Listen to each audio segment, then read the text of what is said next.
February 1908, a reporter from the New Zealand Herald walked down to the Wellington courthouse. There had been rumours of problems at the Native Land Court, and he figured he would ask Māori at the court what was going on. Their answers were almost identical. They could not hear what the judge said. He could not speak Māori well. He spoke it like a Pākehā. He mumbled. Consequently, those who were not sitting in the front, near the judge's table, often did not know what case was being heard. More people came over to share their stories. One said there was a case where 3 people claimed the rights to a bit of land, but because no one had told the claimants when that case was being heard, only one of them was in court. So the judge just gave all the land to the guy who was there. The other 2 completely missed out. Other cases had dragged on so long, some Māori just gave up and went home. The reporter wrote, "Some have gone back to places as distant as the Upper Whanganui without a hearing. The expense of long journeys and staying for weeks in the city is no light matter." If we had this kind of dysfunction in a court today, it would be a massive scandal, but this was relatively normal for the Native Land Court. At the time that article was written, the court had been dismantling Māori land ownership for more than 40 years. And modern historians don't have many good things to say about the court.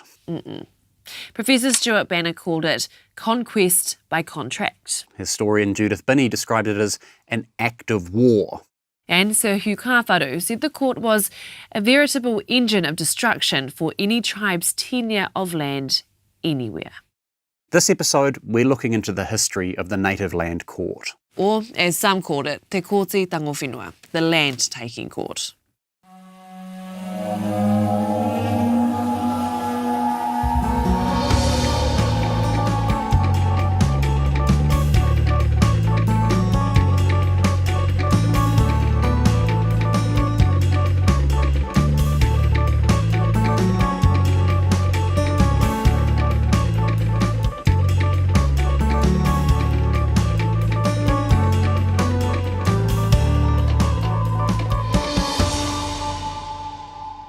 A year after the Treaty of Waitangi was signed in 1840, land ownership looked like this. There were a few tiny islands of Pākehā settlement in an ocean of Māori land. But over the next 180 years, the picture completely reversed. About 95% of Aotearoa's land area was transferred out of Māori hands, although some land has been bought back by Māori individuals and organisations or returned to iwi as part of treaty settlements. A big part of how that land changed hands was the Native Land Court. And the story of the court isn't just about the transfer of land, but also the transfer of political power and intergenerational wealth. To put it bluntly, this story helps explain why the median Pākehā had $151,000 in wealth in 2021, while the median Māori had just $42,000, about a quarter as much. I think you owe me some money, bro. Before we get into the details of what the Native Land Court did, we kind of need to explain why it was set up in the first place. So, the English translation of the Treaty of Waitangi has a bit which says, "The chiefs of the United Tribes and the individual chiefs yield to Her Majesty the exclusive right of preemption over such lands as the proprietors thereof may be disposed to alienate." It's a bit of a mouthful. Yeah, but it's actually pretty simple. The right of preemption meant Māori couldn't sell land to anyone except the Crown. That was pretty convenient for the Crown, of course.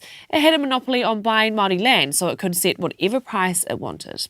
In 7 years, from 1846 to 1853, the Crown bought 13.2 million hectares of land.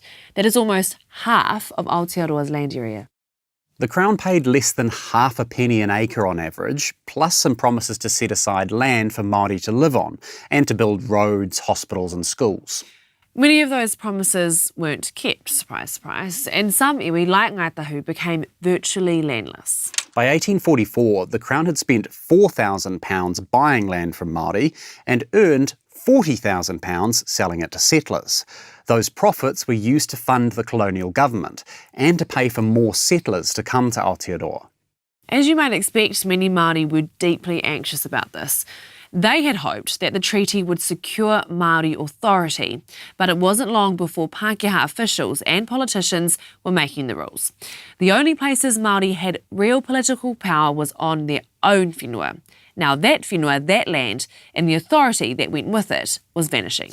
In response, some Māori leaders created networks of hapu and iwi which refused to sell land. The largest and most influential of these networks was the Kingitanga, the Māori King movement, centred in the Waikato region. The Crown wasn't too happy about this anti-land selling movement, but Governor George Grey went back and read the Treaty of Waitangi, realised it said that Māori didn't have to sell land if they didn't want to, and everyone lived happily ever after. What? No, not really, of course. Governor Grey claimed Kingitanga was threatening British colonial authority, sent thousands of troops into the Waikato and Bay of Plenty regions, and confiscated nearly 1.4 million hectares of land. The New Zealand Wars dragged on in a series of campaigns and led to further raupasu. This was an expensive, bloody and politically unpopular way of obtaining Māori land. However, it meant that by 1865, the Crown had military supremacy in large parts of Aotearoa. This enabled the settler parliament to impose new laws on Māori people and land, laws like the Native Lands Act, which established the Native Land Court. The court's job was to change the legal status of Māori land so it would be easier to alienate. Alienate? Yeah, it's just a fancy legal word. It means to sell, lease or give something away. For example, this morning I alienated a delicious packet of chips from the vending machine. Cool joke, bro. Next, we need to explain the different ways Māori and Pākehā understood rights to land. Say we have 1,000 hectares of land occupied by a network of families. Under a British system, that land could be owned through legal title. Basically, legal documents laying out which people owned what land. Any owner with legal title could alienate their share of the land, sell it, lease it, give it away. But in a traditional Māori system, no individual person could alienate land because land didn't really belong to individuals. Māori held rights to occupy and use the resources of the whenua collectively. These rights came from whakapapa, which linked a hapu or iwi to the whenua, as well as rivers, lakes and coastline. Māori had rights to use resources within the territory of their hapu and the responsibility to preserve those resources for future generations.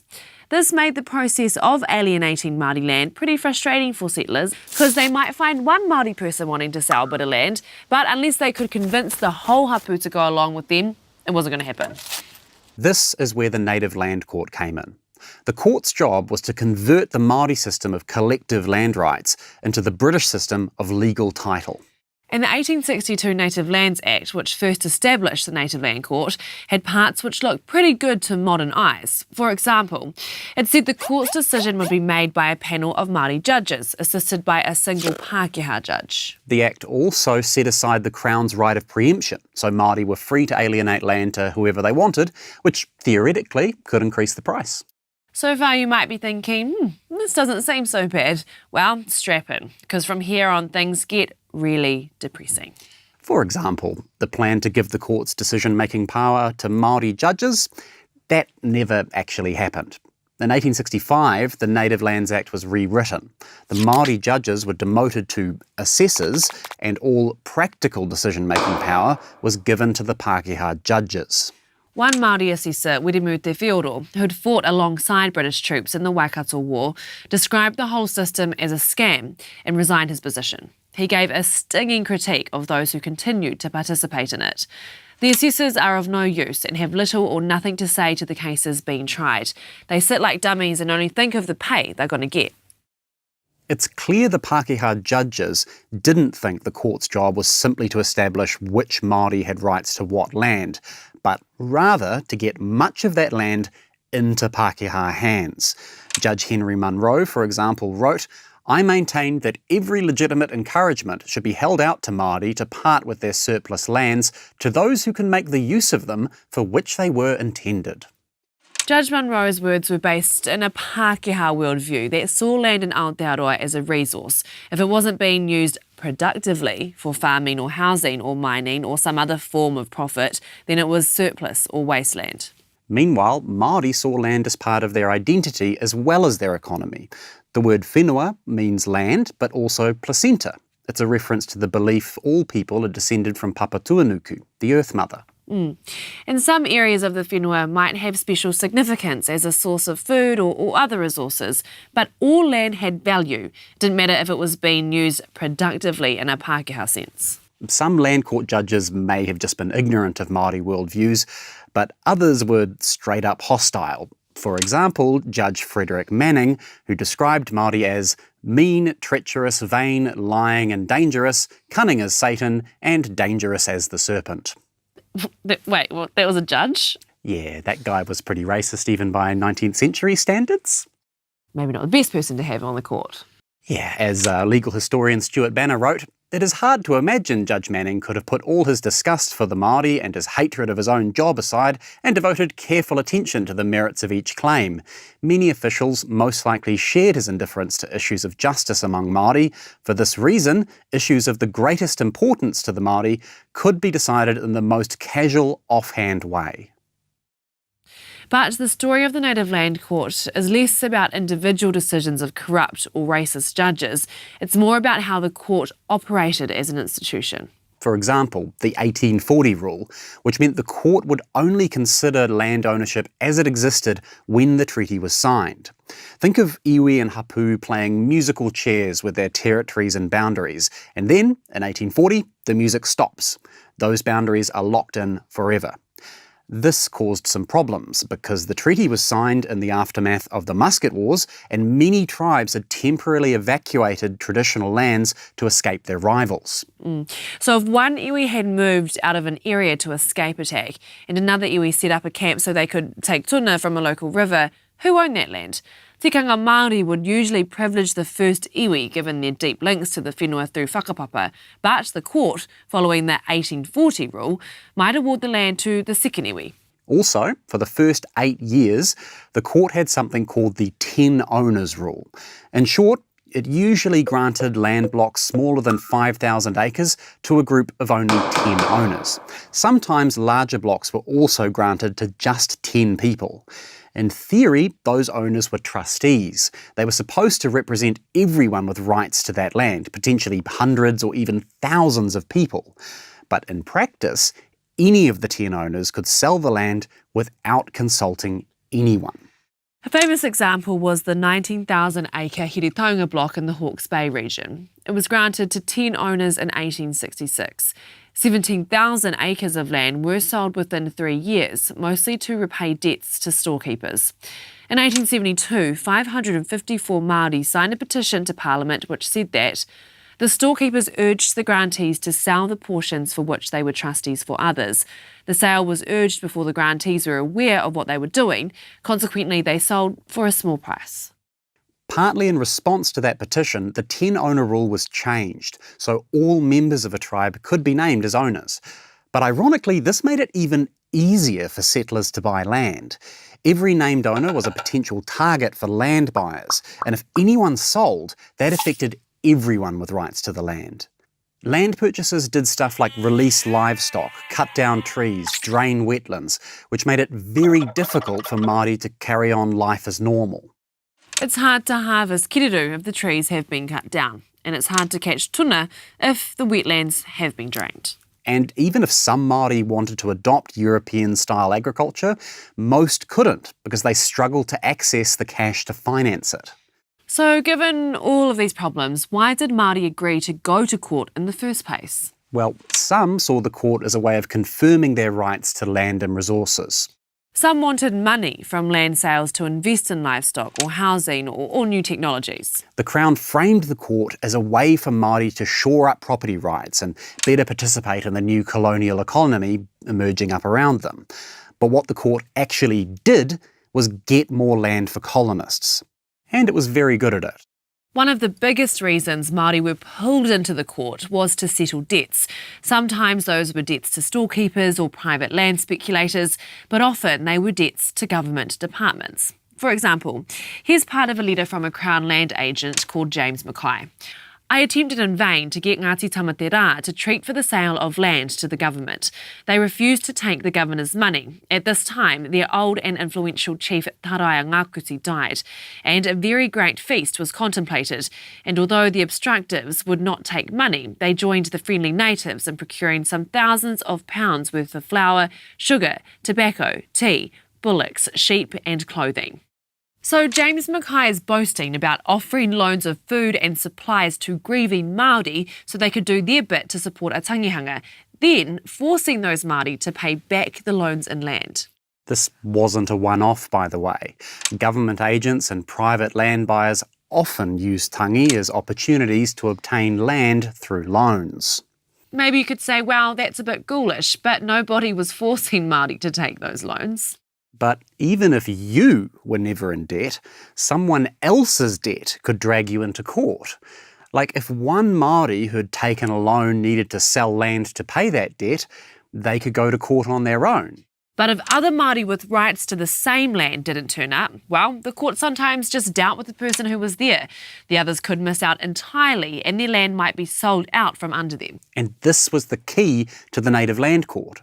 A whole community could be forced to attend court by a single person who might have been caught up in debt.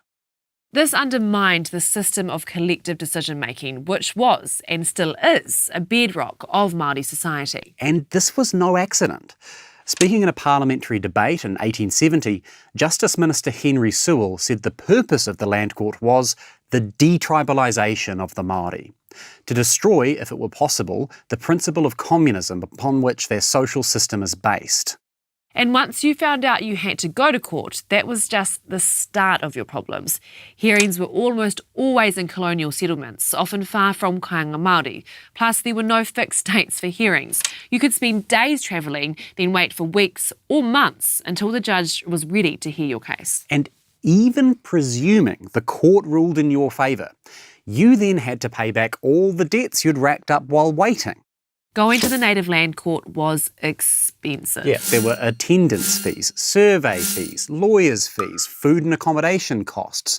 As the New Zealand Herald noted in 1883, unless the lands in which Māori are interested are of considerable value, more money is expended in securing them than they are worth. So, once again, Māori might go to court hoping to secure their land, but ended up so heavily in debt they had to sell the land anyway. The key point is that in theory, the Native Land Court was voluntary, but in practice, many Māori had no choice but to engage with it. In theory, it secured Māori land ownership, but in practice, it eroded it. The court's form and function was different from outright confiscation, but it had the same effect. As Hone Kotuku of Waikato put it in 1876, the sword of steel is put out of use, but the sword of deceit is used instead. Between 1840 and 1900, Māori land ownership collapsed from 26.8 million hectares to 2 million. Only about 7.5% of Aotearoa's total land area was left in Māori hands. And the court didn't just cost Māori their whenua. As one MP noted in a parliamentary debate, "I believe we could not find a more ingenious method of destroying the whole Māori race than by these courts. The natives come from the villages of the interior and have to hang about for months in our centres of population. The result is a great number contract diseases and die." Plus, there were the problems of spending a long time away from home. You weren't available to look after elders or young children. You weren't around to plant the next year's crops. And it's not as if Māori were quiet about all of this. Between 1870 and 1900, Parliament received an average of 30 petitions complaining about the court every year. In the mid-1870s, iwi held several large hui calling for kotahitanga, unity or solidarity, between Māori all over Aotearoa.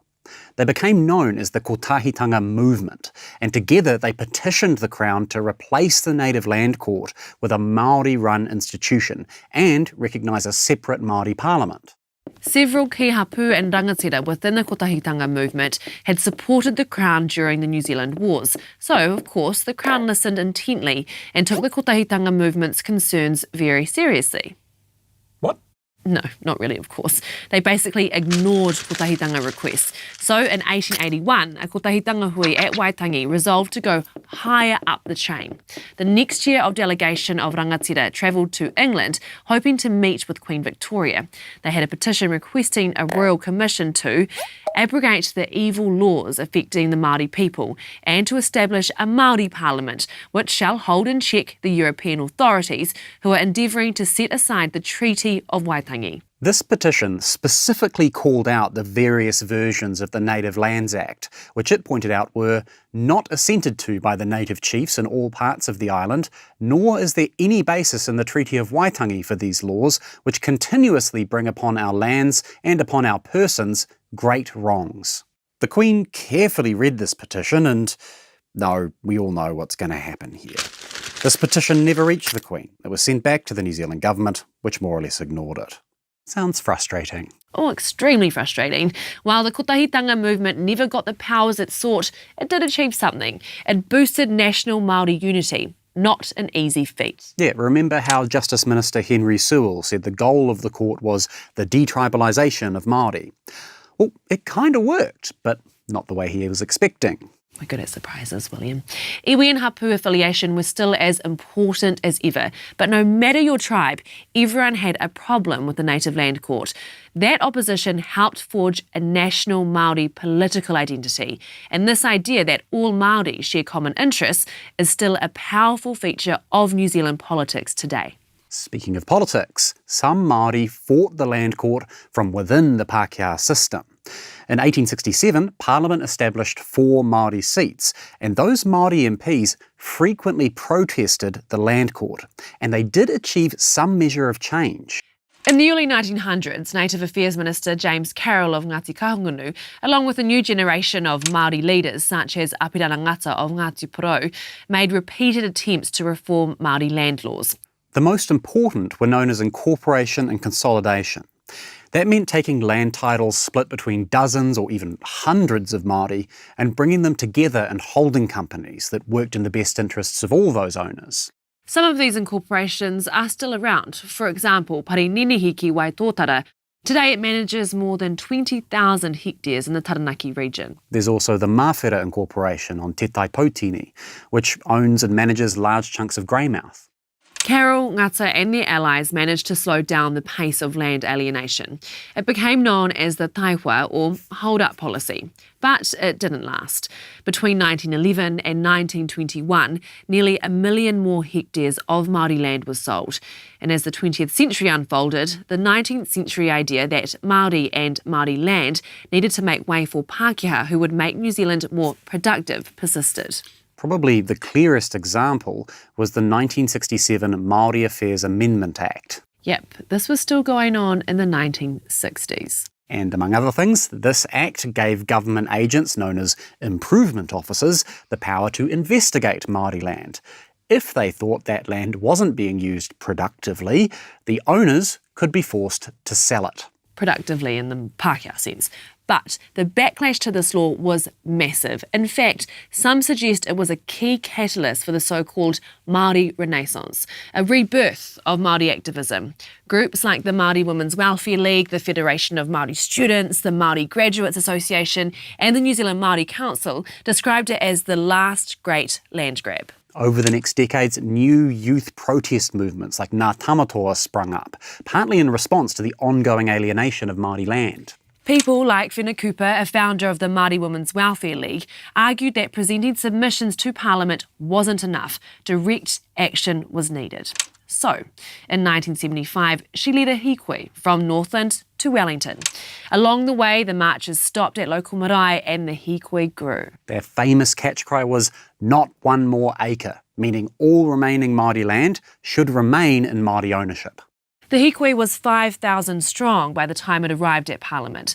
Whina Cooper, later to become Dame Whina, presented a petition signed by 60,000 people demanding an end to the alienation of Māori land. Over the 1970s and 80s, there were a number of reforms, including the establishment of the Waitangi Tribunal, which was given powers to investigate historical injustices, including actions of the Native Land Court. Finally, In 1993, Parliament passed Te Ture Whenua Māori Act. After 128 years, the court's power to alienate Māori land was removed. But the court still shapes Māori lives today. For one thing, the 1993 Act makes it illegal to alienate Māori land in reserves or native title. On one hand, that means the whenua can never leave the hands of the traditional owners. But on the other, because the land can never be sold, it means it can never be used to raise a loan, which makes it difficult for those landowners to build houses or start farming. The treaty claim settlement process has also undone some of the injustices done by the Native Land Court. The Crown has given official apologies, transferred some land back into Māori ownership, and, as of 2018, paid more than $2.2 billion to iwi in monetary compensation. Some of those payments have been used to purchase back parts of tribal estates on the open market. But these payments and the partial recovery of land represent a tiny fraction of what the Native Land Court cost Māori. Māori once owned all the land in Aotearoa. Today, many thousands of tangata whenua lack whenua. Our people deal with low rates of home ownership and high rates of homelessness. A big reason for that is the Native Land Court. It all goes to show, history is rarely in the past.